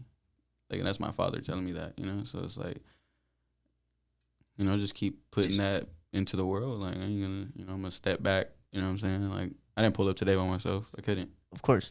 You know what I'm saying? Like, I know you know people I know, but it's still like, yeah, because you don't know. What the fuck going on? Of course, yeah. Right here about to bite my leg off. As you can see, she didn't bite anything but the wire. And she's definitely in trouble right here with me right now. A lot of people, I don't know. Some people might call it weird the way I think, but it's like, I'm just trying to figure you out, bro. And it's kind of like I'm getting plain answers. And I'm kind of like, dang, hold on. How can I continue to pick this guy's brain? I think this is what he's saying is it's easy for people to be like, oh, the way I grew up, it's like, oh, my life is terrible, and it's the reason why my childhood. But I'm not gonna, like even that though. The way I grew up, that just made me. It made you stronger. Gave me more value to like more knowledge on how people work, how people. So did you think about as a child? Do you remember thinking about it as like, oh, I'm gonna take this as a lesson? Or did you remember like thinking about it? I feel like I've always been like real knowing of like my position, like where I was in that certain point of time that gave me the result that I got from that. It's like if I was 7 years old and I was smoking and I got my ass whipped, like like I didn't think of it like I did something bad. I was like, bro, you're fucking 7 years old smoking. You're like, that's fair. Like, you know what I'm saying? That's fucking fair. Like, Yeah. Come do like you with me, bro. Like it's cool. Like Right. you know what I'm saying? Like, Right. Yeah. I think you should use that belt though. Like you know what I'm saying? Like, that was this like level of badness. Like you know what I'm saying? Like but just always been real aware of like, you know, like my surroundings and like just my position in life. Even right now, that's what I'm like, I know what I'm doing. I know where I'm at. I know where I still gotta go. I know what I still gotta do. You know what I'm saying? It's like there's a lot of people that like How like important? a lot of the homies that say shit like that too, and I'm just like, nah. How important is self-awareness to you? Self-awareness in what aspect though? Like In the aspect that you just explained. Because obviously that plays a big role. I feel like that's playing a big role of survival you. skill. Okay. You know, just got to be aware of your surroundings at all time, aware of who's around you, aware of, you know what I'm saying, like. And this just comes from just your life in Aware of general. those two guys that were in front of the house. You know what Oh, I'm saying? yeah. Like, you know what I'm saying? Like in their van, like, you know, like. The funniest part is I noticed them and I didn't think, I was like, oh, whatever. And then Yeah, you're like, over just here aware, like you know bringing what it I'm up. saying? Yeah. Like just aware, bro. Like, Hell yeah. how many steps we walked up when we come up in here? How many? What if I gotta walk out of here blindfolded? You Yeah, know what I'm saying? Like, true. you know, like, How many? damn, this was strategic for real. Huh? He has the blueprints of your apartment before he got in here, man. He counted the steps and everything. I got the address. I looked at the. It'd be like that too. So like even with the like earlier when I was trying to tell you like what they were doing on that block, I was about to say that exact street. But it's like that it's on and like, oh, this street is amazing right now, you know. But even saying a certain thing I thought, they gonna know the area. They're just not gonna know where it's at. Yeah, I'm real like I like 10 cameras around my shit. You know what I'm saying? Like, I want to know what's around that corner and behind that corner. You know what I'm saying? Yeah. And I'm kind of the same way when because like I didn't grow up in this street. But I grew up obviously in around San Pedro. And I remember when I came here, bro, first thing I did was I drove around the block just to kind of, you know, get to know it and stuff like that. Sure. But anyways, do you have any upcoming projects, any EPs coming out for your music or what you got going on now? Yeah. I mean, I've been saying I had an EP coming out for last year, but I'm just keep working on it. Why are you procrastinating I just keep working on it, bro. Like, it's never good enough. You know, I got a few, like, why don't you just take it out then? I'm thinking about it. Just do it. No, I got a video being I filmed a video in Switzerland recently, in the snow, and I got that being pieced together right now. Man, it looks like Switzerland's really your future, huh? It's the vibe, bro. It's the vibe, bro. It was everywhere when I was out there, bro. I was in Switzerland, took a flight to fucking Mallorca just to go fuck around on the beach. You know what I'm saying? Like in Spain, like just change the scenery because it was raining in Switzerland. You know? Damn, that's crazy. I take a 30-minute flight to Spain. So you just fuck with Europe? Yeah, Europe's a vibe. When was the first time you went out there? 2019. And just after that, you're just. I was out there for 30 days. That shit was stressful.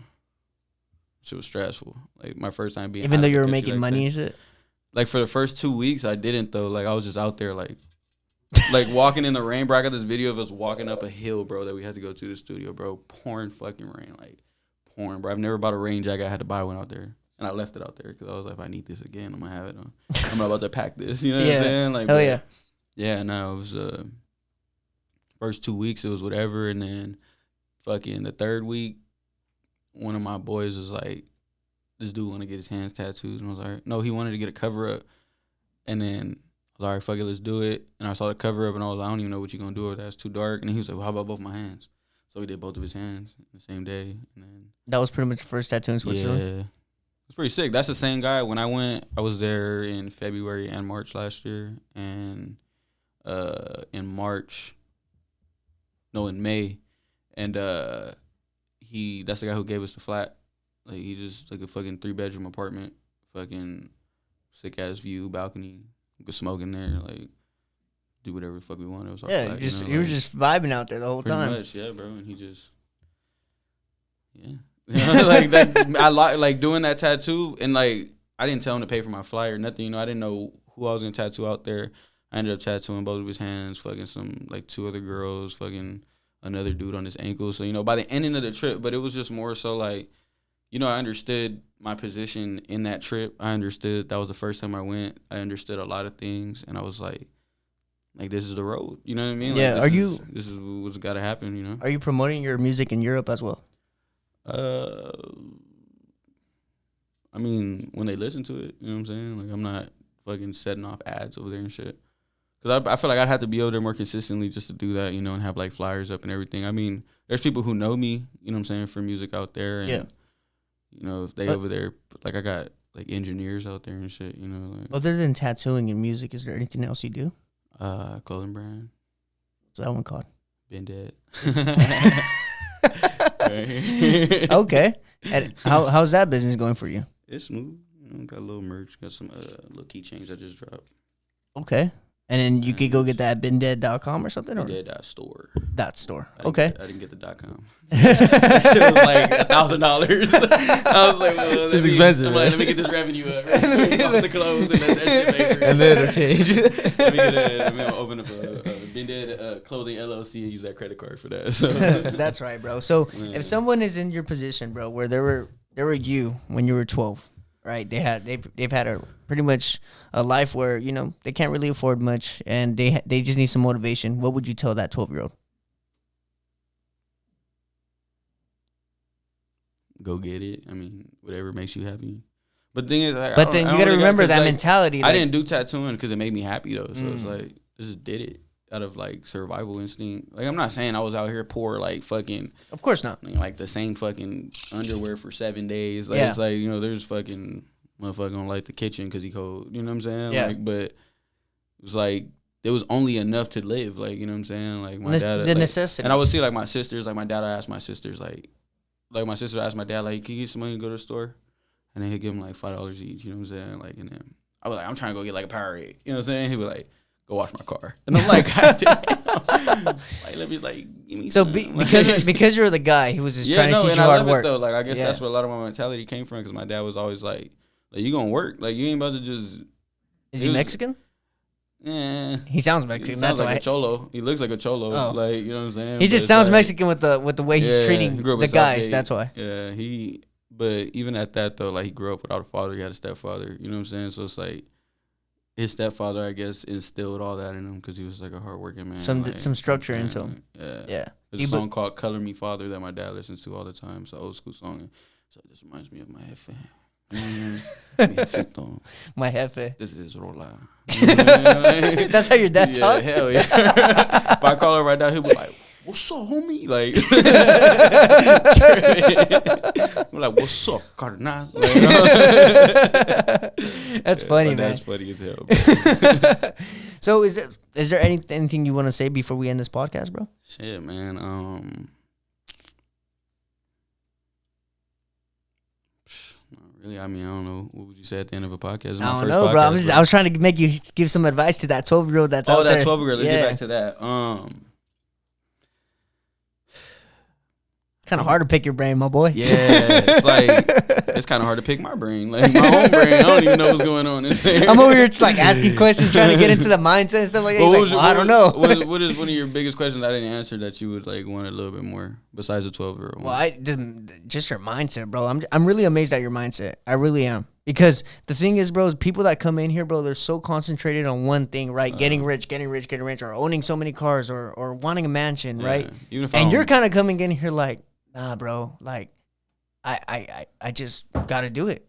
Even if I don't become like, rich, you have a way different view and aspect of it, and it's like I ask questions and it's kind of I get the same question, I get the same answer, and I'm just kind of like, okay, let me ask that question in another way. They're legit though. I mean, no, and that's what I like is you're being genuine, right? Yeah. But it's just like I was like, damn, I'm just so amazed of how you're kind of just go with the flow, and it's just been working out for you.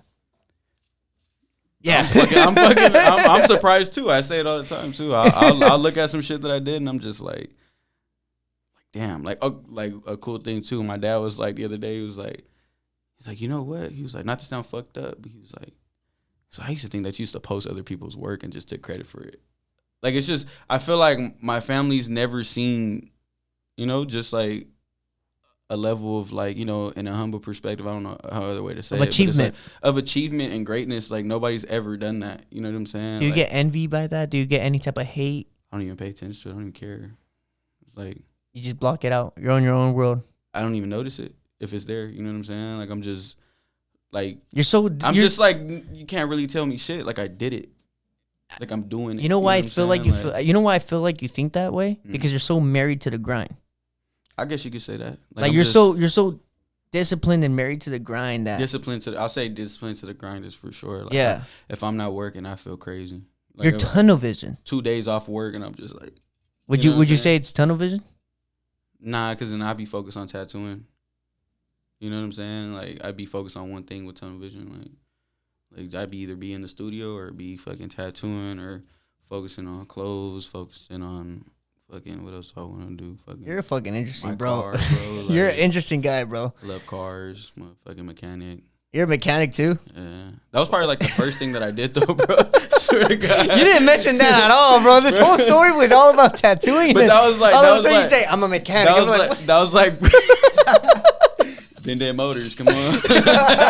Ben Dead Performance. Subscribe. We got it. The Dead Homie subscribe performance. Like, that's another thing though. Like with Ben Dead, I never wanted to do Ben Dead. This is probably like give you another insight to, I guess, like the way I think. Like Ben Dead, I'd never been dead clothing. I never been dead tattoos. I never the Dead Homie tattoos. That's just my appointment page. Like, and it's like lucrative because it's tattoo. People type of tattoo, Dead Homie tattoo is gonna pop up. You know what I'm saying? Like fucking.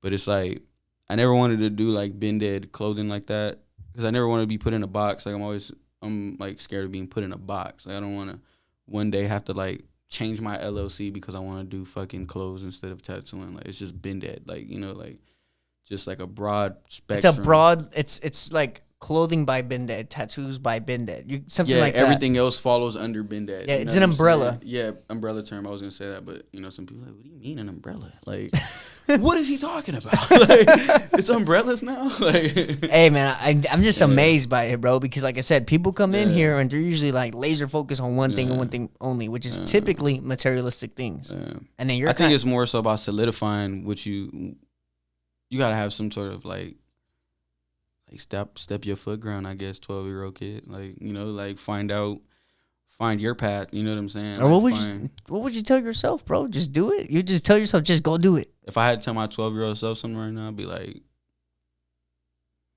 we did that shit. You know what I'm saying? Like we're doing that shit. Like, yeah. You know? Yeah.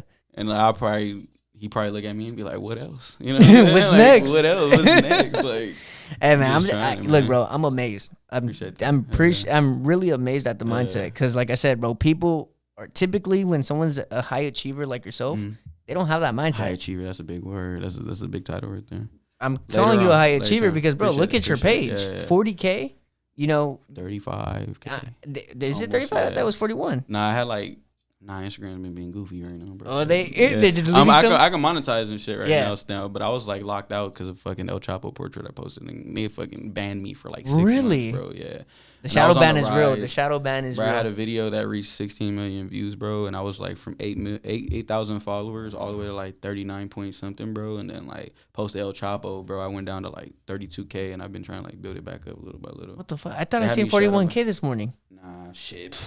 He's like, hold on, let me double check.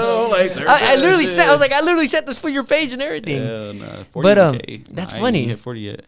Nah, I swear to God, I thought I seen a 41.5K or something like that. Shit, you gotta let me check. I swear, bro, I thought I seen it. Because I literally checked out your page before you came.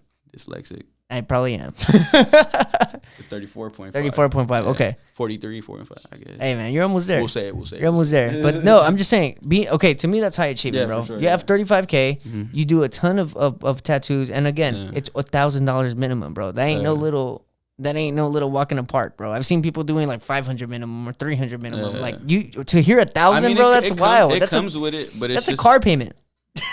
It is. Like, I'm just saying, it's a car payment. Someone's putting a car payment for a tattoo. Mortgage payment. Now, hold on. Let me ask you this before.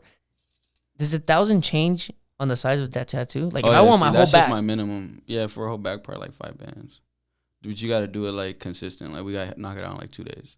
Oh shit! I'm not gonna let you like 5 bands. That's like a deal. Like I'm not about to sit there and like, okay, well we did this many hours. Oh, that's what you were saying earlier too. Like it's just so I do half day and full day sessions. So a half day is like 4 hours to like 6, and then a full day is like, I guess you could say like 7, 8 hours to like 10 hours.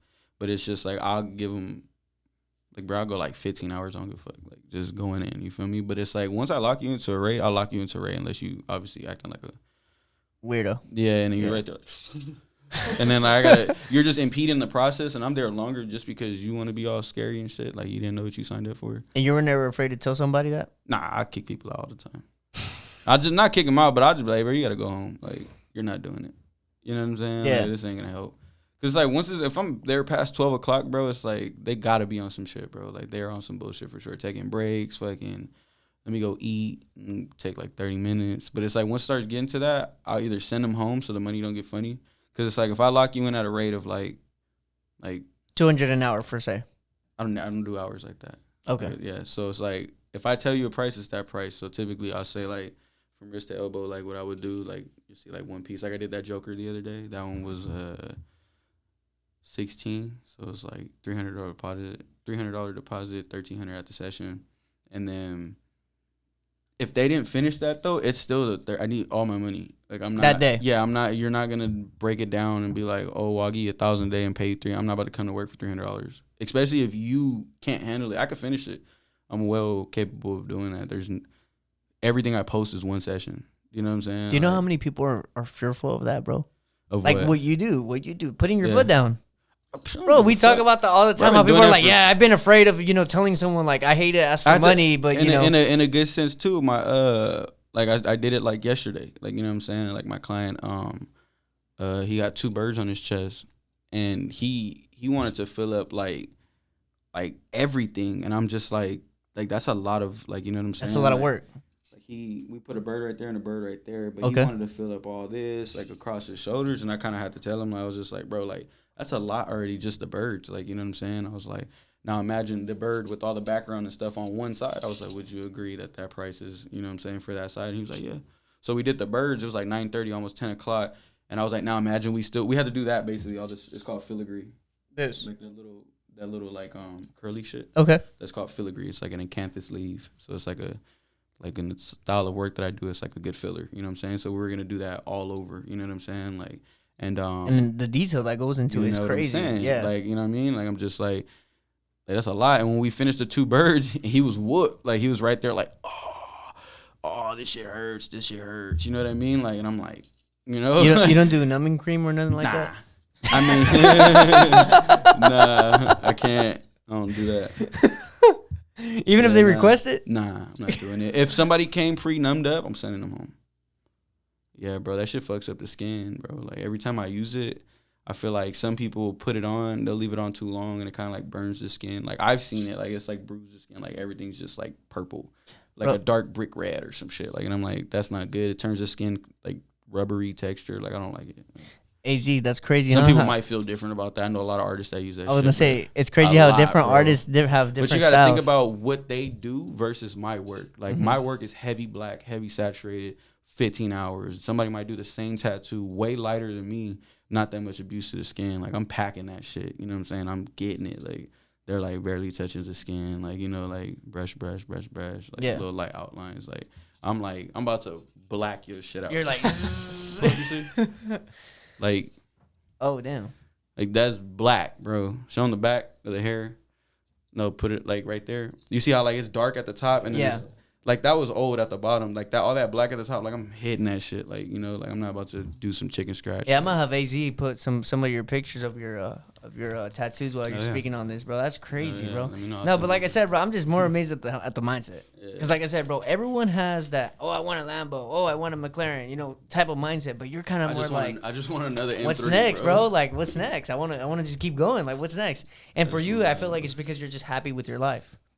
You're just kind of content with it, and you just want to continue then going. you're going to be mad at me because this answer, I don't know. Because you're going to say you're not? Like, I wouldn't even say I'm happy yet. Like, well, I'm just saying, bro. It seems like it. I'm telling you the message I'm getting for from sure. this. And that's you know cool, what I'm saying? because a lot of people do tell me shit like that, but it's like, is this me? It's me. I was like, what? It's me. I thought I was about to get in trouble. Like I'm in church or something. I need it. Nah, but a lot of people tell me that too. I had a homie come in, and he was just like, bro, like, you finally made it. Ooh. And I'm just like, fuck you mean? Like, you know what I'm saying? Like, he was like, bro, it looks hard. Like, you got, like, these 2 cars, and, you do this, and your studio's sick, and boo, boo, boo, boo. And I'm like, I mean, that's how you see it. You know what I'm saying? But it just, like, what are you after? You know what I'm saying? Like, is that what you want? You know what I'm saying? Because it's like, I was real depressed when I bought my first M3, but my only mindset was, like, At least I'm gonna be crying in the M3. You know what I'm saying? Like, I'm gonna be sad in that Beamer. You know what I'm saying? Yeah. Like, fuck it. I'm gonna be sad on the red guts. Like, you know, I'm chilling, you know, but I don't know. I feel like just through life, you just gotta be content. Don't even aim. Like, I guess happiness is sick too, but like, you know, contentment's also cool. Do you feel know like what I'm saying? you're really just getting started? I feel like everything's lining up because I've always had like the clientele. Like, I was always like, I was always a tattoo artist. You feel me? Like, I've been doing it since 12, 13 years old. Like, that's when I jumped on the scene. 28 now. So it's like that's already in the bag. And it's like, what would you say again? That you feel like you're just getting started. Oh, like really, like I feel actually. like I already had all that, but it's just like the followers and shit. Like, it's crazy how that's like an achievement these days. Like, I could have bought those followers. Which, You know what I'm right. saying? But what I'm saying, it's an achievement because you have the work to back it up.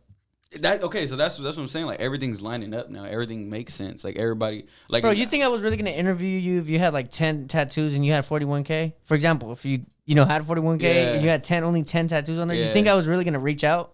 No, I was not, bro. What if I did see, have, you know, what if but I did see have, the you know? work. Yeah, you know what I'm feel saying? it. And then not It's only the that, but you're consistency. blasted yourself. Yeah, so it's not yeah. like you can't be like, yeah, I do tattoos. You don't even have a tattoo to show. That's how it was a long time though, bro. Yeah? Like, when I was younger, like from like 14 to like, I started getting tattooed like 16, 17. So around that time I had no tattoos, and I was like, I had people traveling from like places, you know what I'm saying, just come get tattooed in my garage, like. And How like, are you a tattoo artist with no tattoos? I'm like, I'm underage. Like, I can't get a tattoo. Yeah, like, and then, they're probably like, well, how are you doing tattoos? man, for real. Don't worry about that. That's funny, bro. But that's just fucking. I just feel like everything's starting to meet up now. Like, everything I could feel like that whole. That's right. Like, it's all making sense now. Like, you know the. Well, since you know, since you just see yourself in Switzerland in 5 years, where do you see yourself in 6 months? Swear to God, I'm gonna be in Switzerland. I got an expo in June in Germany. Like, Okay, so it seems like Europe. It seems like Europe is like, the future you for might the think dead I'm homie. lying. It looks like Europe is the future for the dead homie. Nah, but I mean 6 months. I mean, just grinding, bro. Just I mean, 6 months. More music. Maybe the music's out already. You know what I'm saying? Like, Well, just stop procrastinating, bro. How you have a whole EP for a whole year? Come on, bro. 365 and you can do something about it? The video I'm doing, bro, I filmed that shit in February of last year. And it still hasn't came up. Nah. Come on, bro. I don't even know why, bro. What's holding you back? Just fucking time, bro. I don't have no time to do nothing. Like, Oh yeah, that look crazy. somewhere. Where's that at? Switzerland. Really? Swear to God. Dude, that background is crazy. Snow. Oh yeah, you international. You know, That's just- right, bro. Well, anyways, any final words before we actually now end it? Because we're just like Mexicans, bro. We say we're saying the Saying party's bye. over, and now the coffee But that's came my out. dad. My mom would be like that. She's like, "Now your dad's gonna go say bye to everybody." Be another hour. She's waiting. She's like, "Man, he said bye to him like 3 times. Like, just keep talking. There's more beer. Like, we're not going nowhere." Oh yeah, and there's always that 1%. Hey, before you leave, have a beer with me, and now you're there for a whole nother hour. Shit, nah. Anything afterwards though? I don't even know what I would say. I mean, you can cut this out right now, but what's something that's Nah, bro, we don't need. what's something good that somebody would say at the end of a podcast? Like, Nah, well, look, bro. Would you shed light on? They usually just shed light on something that they might have gone through that they want to give advice on or something. You know, they always just try to give some advice to someone that might be in their position that's hearing this, bro. Yeah. That's why we do what we do. Is there's someone out there, bro, that maybe is trying to become a tattoo artist, right? They might be following you, because of you posting it. Yeah. You know, sharing the podcast or watching this. Right? Yeah. If you could give that one person advice, I guess that's what I'm trying to find for you to say. I guess. Cause, bro, I'm pretty sure you have someone mean, in your okay. DM saying like, "Yo, bro, this shit's badass. Like, I would like to be in your position one day." yeah. You know what I'm saying? Just go for it. Honestly, I mean, if that's some shit that you into, no matter what it be, bro, it could be anything. Just know that consistency and like repetition and like. If you keep doing it, there's no way it can't happen. Like, that's really like what it is, bro. Like, there's no way. Like, I got people spooked. Like, You know what? Let me ask you looking one at more me do question. shit. How is it that you never give up? because I'm not dead yet. I mean, I've been dead, but like, you know what I'm saying? Like, what else? I don't do any. I don't have anything else. Like, you know what I'm saying? Like, So that's to all you, I it's do. like, this is all I have and this is all I'm gonna do. I can't go work a regular job. Like, I'm not gonna survive in that. You know, like I I can't. So you put yourself in a position where But if I put my mind to that, I probably could. You know That's what I'm saying. Your mindset is, this is what I know, this is what I do, and if I'm not dead, I'm gonna continue to do it. Pretty much, bro. Like I can't. Nah, I couldn't. You know, that's all I could do. But it's like, then there's the other aspects of what else. Like, oh, they got music. Oh, what else? Clothing. Oh, what else? So you're never trying to stop. You're always trying to expand. You're trying to do new projects. You're trying to do new shit. That song that I sent you that was all red. Yeah, that one's hard. And then I was just like, I'm trying to grind 10 more years and grind 10 more. Like, you know what I'm saying? Like, no, bro, your shit motivated me. I'm trying to grind like an old stick with bad synchros. You know what I'm saying? Like, if you never put the time in, how you expect to grow? That's why I thought. That's why I thought when I asked you about the. About to blow. Look, bro, because of your music, I thought that when I asked you about the 5-year shit, you're gonna be like, yeah, I see myself driving a fucking Urus. Like, I probably wouldn't even buy yours. I'm just saying, bro. That's what I thought. Because your music really like kind of gives me that motivation, like, you know, because of what you say. You literally said, bro. Hey, tell the people that so they could tune in, because. You know what I'm saying? I mean, I guess you could say, like, in the next 6 months, probably try to be on more platforms. You feel me? Like, I try to reach out to other people. Like, get a PR. I don't even know what the fuck that is. Public relations, I think. Representative. I don't know. Get some young, all I know, look, bro, I heard it from an artist we had on here, a PR and stuff like that. Yeah. All I know is that like they help. Assistant, maybe? Like, they pretty much help you, like, get your name out there and stuff like that. Kind of want public relations, I think. Too, though. Like, huh? I kind of want to be like organic too. Like, I don't even care if like I'm popping by the time I'm like 45. Like, as long as you're popping. Just popping. Like, 45, fuck it. Damn, like 27, 28, then I'm finally getting the recognition that people could really look at me and be like, you're such an overachiever or some shit like that. And it's like, I guess, you know, I've always just wanted to sell out the fucking observatory. Like, well, look, you know what I'm saying? Like, I'm calling you an overachiever. You don't even see yourself as an overachiever. That says something about your character. That shows how humble you are as a person. And it shows that the humility like, I know I achieve achieve stuff, you know what I'm saying? Yes. I know I set goals, but it's like after I set it, like since I got this studio, like my dad was like, "Oh, trying to praise me, like, oh, you're fucking doing." But that's what I'm trying to say, and bro. like I'm just like, you know, it's just a different kitchen. I'm still cooking. It's like you're naturally humble, and you naturally understand that you don't know everything and that what's next. Because that's what you at this whole podcast you've been telling me. Well, I'm like, what's next? Because you have like that natural sense of being humble and knowing that you're not the greatest. Or you probably are the greatest, right? But you don't see yourself that way, right? And you're just kind of like, what's next? What can I learn now? What can I do now? And that literally, bro. It's just that you're humble. You're like literally naturally humble. But I feel like saying you're humble too. Like, I'm humble. I feel like that's kind of like not humble. I'm kind of cocky. But that's the thing. You're not saying it. I'm saying it to you. You know what I'm saying? And I'm saying it because after sitting here for like almost an hour, I got to know you to the point where I'm like, damn, I keep asking this guy almost the same question. He answers it the same way. And the reason why it's kind of like the same question over and over again is because I'm like, nah, I got to ask him differently. You know what I'm saying? Maybe I'm not asking it correctly. So you're basically just asking like what my whole mindset is. Right? Yeah. I mean, just keep it going, keep grinding. That's right. Fucking don't let nobody tell you can't do it. Like all that corny shit. Yeah. There's a Well, bunch look, of other man. motherfuckers that said that shit. You're going to too. think my outro is a little corny. You ready for it? All money in, no money out. Stay dedicated. Stay motivated. And we'll see you on the next one, Line of Wolf Club. Don't be a little bitch. Get your bread, man. Get your money up. Get your funny up. That's right.